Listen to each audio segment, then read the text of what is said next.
When Russia launched its full-scale invasion of Ukraine in 2022, the United States and its allies didn't just respond. They unleashed a financial firestorm, an unprecedented coordinated campaign of sanctions designed to cripple the Russian war machine and bring its economy to its absolute knees. The West screamed disaster. They said it would be the end. They warned of crashing markets, empty shelves, and a nation crawling back to the dark days. Some even looked excited, like they wanted it to fall apart. But guess what? The exact opposite happened. This isn't a story about a plan that failed. It's a chilling story about one that worked alarmingly well, but with a goal so cold, so long-term, so brutal, that most people have completely missed it. This is how you systematically, methodically hollow out a superpower from within. From post-Soviet dreams to paranoid nightmares. To even begin to understand Russia's stunning, almost unbelievable resilience, you have to rewind the clock. The thing is, the current economic war wasn't born in 2022.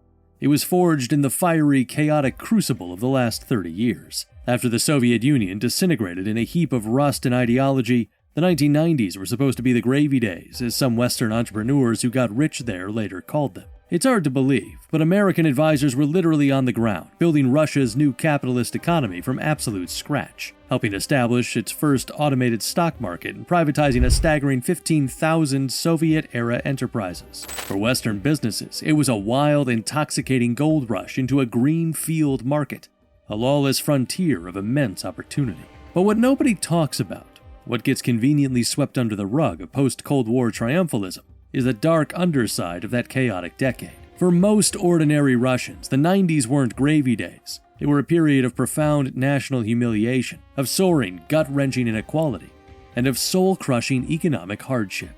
This deep-seated, simmering resentment created the perfect, fertile political ground for a man like Vladimir Putin to rise to power in 2000, promising to restore order and national pride. And what a stunning turnaround he initially oversaw. Driven by skyrocketing global prices for oil and gas, Russia embarked on what can only be described as a macroeconomic revolution. A nation that was once utterly bankrupt, owing more to the International Monetary Fund than it held in its own reserves, transformed itself into a major global economic player. Its foreign currency reserves swelled to a staggering $588.9 billion by July 2008. And then, out of nowhere, right when things seemed to be finally getting normal, the 2008 global financial crisis, born in America, hit Russia like a freight train. The stock market collapsed, the ruble weakened, and the government was forced to inject over $200 billion just to prevent a total catastrophic meltdown. That's when it hit them. That was the moment of horrifying clarity for the Kremlin. Suddenly, everything made sense.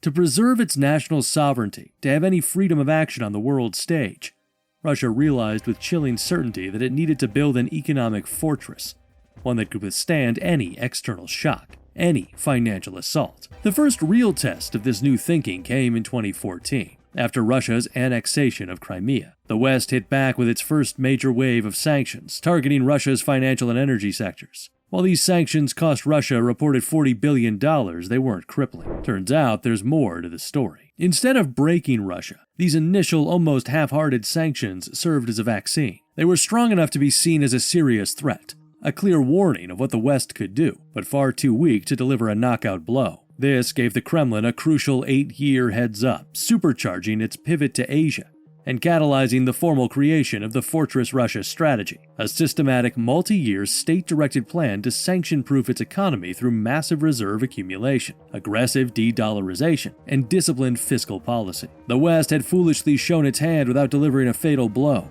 giving Russia all the time it needed to prepare for the real storm to come. The economic arsenal unleashed, a multi-front assault on the Russian economy. When the full-scale invasion began in February 2022, the West didn't just sanction Russia.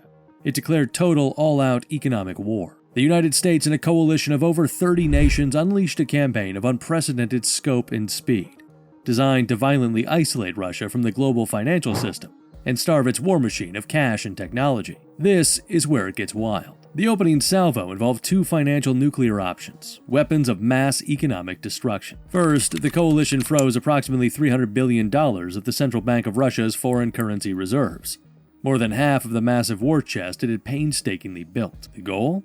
To trigger an immediate currency collapse and a full-blown panic in the streets financial crisis. Second, they kicked key Russian banks off of SWIFT, the secure messaging network that underpins virtually all international finance. This was like cutting Russia's phone lines to the entire global economy, making it almost impossible to get paid for its exports or pay for its imports. But here's the crazy part. The West, in its moment of maximum aggression, immediately had to pull its own punches. Fearing a catastrophic spike in energy prices that could shatter their own economies and fracture the political alliance, the coalition deliberately, almost timidly, left massive loopholes. Key Russian banks, like the all-important Gazprom Bank, which processed Europe's daily payments for natural gas, were initially and crucially spared from the SWIFT ban. This gave the Kremlin a critical, gushing lifeline of hard currency right when it needed it most. And the act of freezing Russia's central bank assets, while powerful, also sent a profound shockwave through the rest of the world, shattering the long-held, almost sacred belief that US dollar reserves were untouchable. It was a powerful move, but one that may have permanently damaged the very trust that underpins the dollar-based global financial system, pushing other countries, like China, to accelerate their own de-dollarization efforts with a newfound sense of urgency. And if that wasn't enough, it gets even deeper with the subsequent energy war. The coalition faced a seemingly impossible dilemma. How do you slash the Kremlin's oil revenue without causing a global price surge that would devastate your own consumers? The answer was the incredibly complex and some say fatally flawed G7 plus oil price cap. This convoluted policy, implemented in December 2022, prohibited Western companies from providing shipping, finance, and crucial insurance for any Russian seaborne oil sold at a price above $60 per barrel. The stated goal was to keep Russian oil flowing to the market to prevent a price shock, but to slash the profits Vladimir Putin received for each barrel. The truth nobody expected, however, was Russia's almost immediate, stunning ingenuity in evading it. Moscow quickly, almost effortlessly, assembled a shadow fleet of aging, untraceable tankers, operating with non-Western insurance to transport its oil at prices well above the cap, severely blunting the policy's intended impact. But what nobody talks about, what might be the most strategically significant and devastating weapon in the U.S. arsenal, is the technological blockade. A sweeping, comprehensive regime of export controls overseen by the U.S. Commerce Department's Bureau of Industry and Security was designed to systematically,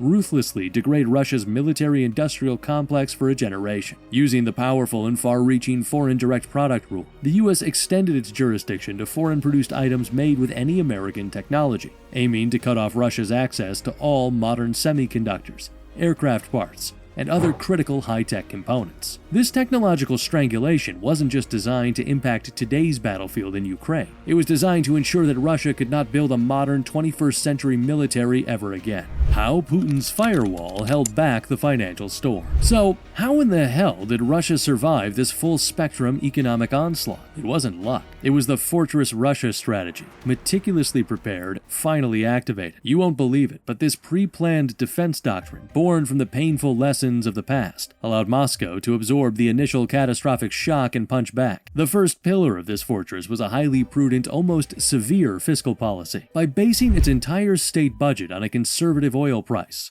around $42 per barrel, Russia automatically funneled all excess oil revenue, all its windfall profits, into its national wealth fund, building a massive financial buffer against hard times. This, combined with very low government debt, gave the Kremlin immense room to maneuver when the crisis hit. The second pillar was a concerted, almost obsessive campaign of de-dollarization. After the 2014 Crimea sanctions, Russia systematically, relentlessly slashed the US dollar's share in its reserves from 43% down to just 16.4%, while dramatically increasing its holdings of physical gold and, crucially, the Chinese yuan. When the 2022 sanctions hit, Moscow immediately demanded payment for its natural gas in rubles and began aggressively delisting its major companies from foreign stock exchanges, all to shield its economy from the dollar's weaponization. It even had its own domestic homegrown alternatives to the SWIFT messaging system and to Visa and MasterCard ready to go. And then there's the pivot to the global south. This is where it gets really interesting. Faced with the near total closure of its lucrative European markets,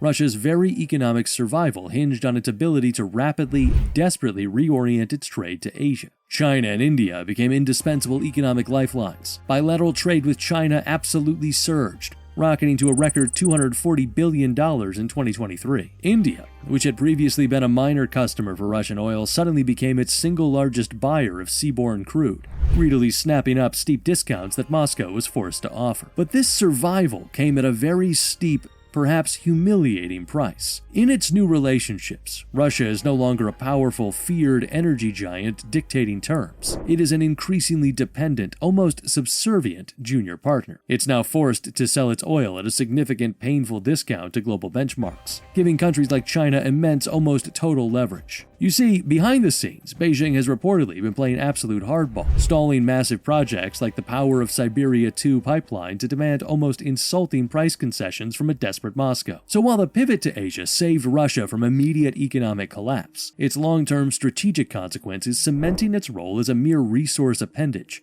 a raw materials colony to a much more powerful and far more demanding eastern neighbor. It's really strange, but if you just look at the headline numbers, Russia's economy looks surprisingly, almost defiantly resilient. The initial dire Western forecasts of a catastrophic 8.5% to 10% gross domestic product contraction in 2022 were dead wrong. The economy contracted by a much more modest 1.2%, before shockingly rebounding to 3.6% growth in 2023 and a projected 3.8% in 2024. So what's really going on? This apparent growth is a statistical mirage, a dangerous, unsustainable fiction created by a full-blown wartime economy. The Kremlin has unleashed a massive, almost reckless fiscal stimulus, doubling its military expenditures to over 6% of its gross domestic product. This absolute fire hose of government spending on weapons production, on military salaries, and on lavish payments to the families of soldiers is what's artificially driving the headline growth. But it's an unsustainable, deeply inflationary boom that is concentrated in the non-productive, destructive military sector at the direct expense of the civilian economy. It has caused the economy to dangerously overheat, with persistently high inflation and punishingly high interest rates that have reached as high as 21% at their peak, crushing ordinary Russians. And the true cost to the average citizen? Independent analysis shows that personal disposable income is now a devastating 20 to 25% below its pre-war trend line. The GDP figures are deeply, dangerously misleading. They reflect a country frantically burning its own furniture to heat the house. And what about its vaunted war machine? The technology blockade is proving to be the most devastating, most effective weapon of all. While Russia can still procure some Western components through a global network of smugglers and front companies, it's forced to pay extortionate markups, sometimes up to 10 times the world price. A nation that once prided itself on being a military-industrial superpower is now a supplicant to some of the world's most isolated regimes. The sanctions are forcing a dramatic technological regression in real time, crippling its ability to build and sustain a modern military capable of challenging the North Atlantic Treaty Organization in the long run. The West's economic blitz against Russia didn't trigger the instant collapse many predicted, leading many to call it a failure. But what if that was never the real goal? Behind the facade of a resilient war economy, a deeper, more strategic, and far more chilling victory is taking shape. Sanctions are systematically strangling Russia's technological future, turning it into a resource colony for China, and locking it into a permanent state of managed decay. Is this the new blueprint for containing an aggressive superpower in the 21st century? Or are there still unforeseen, terrifying consequences to this unprecedented economic warfare? What do you think? Let us know below.